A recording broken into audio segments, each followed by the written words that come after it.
নমস্কার দর্শক বন্ধু, জেসি বায়োটেক ইউটিউবের চ্যানেলে সবাইকে স্বাগত। আজ আবার একটি নতুন আর একটা মাছের ভিডিও করার জন্য এসে পৌঁছেছি হুগলি জেলার তারকেশ্বরের কাছে উত্তর দাঁতপুর বলে একটি জায়গায়। যে বাঁদিকে যে পুকুরটা দেখছেন, এই পুকুরেই মাছ চাষ করেছে। সেখানে গাঙ্গুলিবাবু এবং মাছ চাষির সঙ্গে কি কথাবার্তা হলো সেটাই চলুন শুনি গিয়ে। নমস্কার। নমস্কার স্যার। আজকে আমরা এসেছি হুগলি ডিস্ট্রিক্টের এমন একটা জায়গা, সেখানে আমার পাশে একজন মৎস্যবন্ধু দাঁড়িয়ে আছেন। উনি কিভাবে আমার সাথে পরিচয় হলো, ওনার এই জায়গাটার নাম আর ঠিকানা সব কিছুই আমি ওনার মুখ থেকে শুনব। নমস্কার, আমি শ্রীকান্ত রায়। আমি এই হুগলি ডিস্ট্রিক্ট দাঁতপুর ব্লকের এই আমাদের পুকুরের কালচারে নেমেছি গত 1 বছর ধরে। তো আমি তো শুরুবারে কিছুই জানি না, আমি রাজস্থান জয়পুরে থাকি।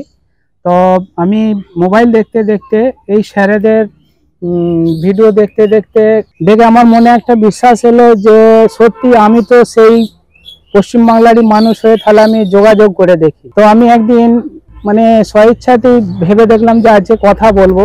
তো স্যারকে একদিন কল দিলাম, আমি রাজস্থান থেকেই কল দিলাম। তো উনি আমাকে ভালোই পরামর্শ দিলেন।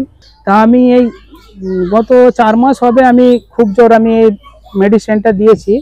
তা আমরা দেখছি যে খুবই ভালো, মানে আমি একদিক দিয়ে আমি খুবই নিশ্চিন্ত থাকি যে আমি মাছকে বাঁচিয়ে রাখতে পারছি, মাছকে সুরক্ষিত রাখতে পারছি। আপনার পাশে যে পুকুরটা আছে, এই পুকুরটাই তো আপনি করেছেন? হ্যাঁ। তা এখন তো জাল করা হলো, এখন এই পুকুরটার আয়তন কত আর মাছ যে ধরা হয়েছে সেটা যে দেখলেন, তাতে আপনি কি মনে করছেন? তো এর জলাশয় হচ্ছে 57 মানে শতক। এখানে মাছ আছে প্রায় এমনি 2 কুইন্টাল মতো আছে বড় সাইজের, যেটা 500 থেকে 600 গ্রাম সাইজের। এতে মোটামুটি বড় মাছ তো আমি 2 কুইন্টাল ছেড়েছিলাম, আর একদম যে ধানি আছে সেটা আমি 1 কুইন্টাল মতো দিয়েছিলাম। বড় মাছ ওই কেজিতে প্রায় আপনার কেজিতে 3টে কিংবা 4টে এরকম ছিল। ছোট মাছটা আমি ছেড়েছিলাম 1000-1200 লাইনের মাছ ছেড়েছিলাম।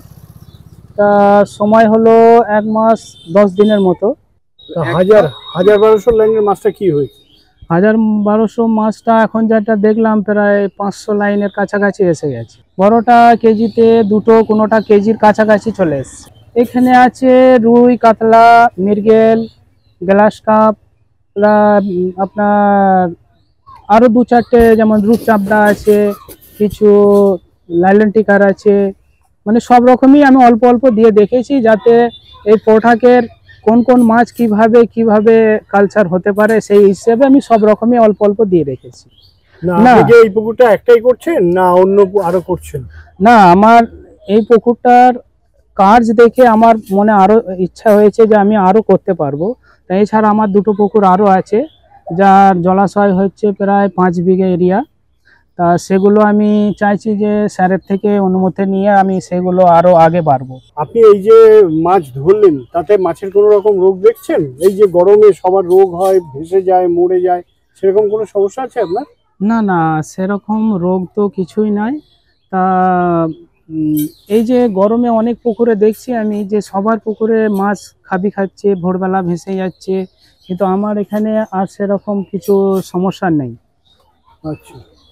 এই মানে মেডিসিন দেওয়ার পরে আর কোনো সমস্যা নেই, কিন্তু আগে হতো কিন্তু এই মেডিসিন দেওয়ার পরে আর নেই। তাহলে বুঝতে পারছেন যে এই পুকুরটা যখন জাল করা হচ্ছিল, তলা থেকে প্রচুর কালো কাদা উঠছিল। অ্যাকচুয়ালি এই পুকুরটা যেটা আমরা বলি যে আদর্শ পুকুর, সেটা কিন্তু না। এর তলায় প্রচুর কাদা, পচা পুরনো কাদা। তার মধ্যেও ওনার এখানে যে মাছটা হয়েছে তাতে উনি স্যাটিসফাইড। আর এইভাবে আপনারা যদি এরকম পচা দূষণযুক্ত পুকুরেও আমাদের সাথে যোগাযোগ করেন, সেসব জায়গায় আমরা মাছ চাষ করে দিতে পারবো। আর আমাদের সাথে কীভাবে যোগাযোগ করবেন, ওই স্ক্রিনে দেওয়া যে নাম্বার আছে সেই নাম্বারে যোগাযোগ করুন। আমরা তাহলেই আপনাদের ভালো পরিষেবা দেবো।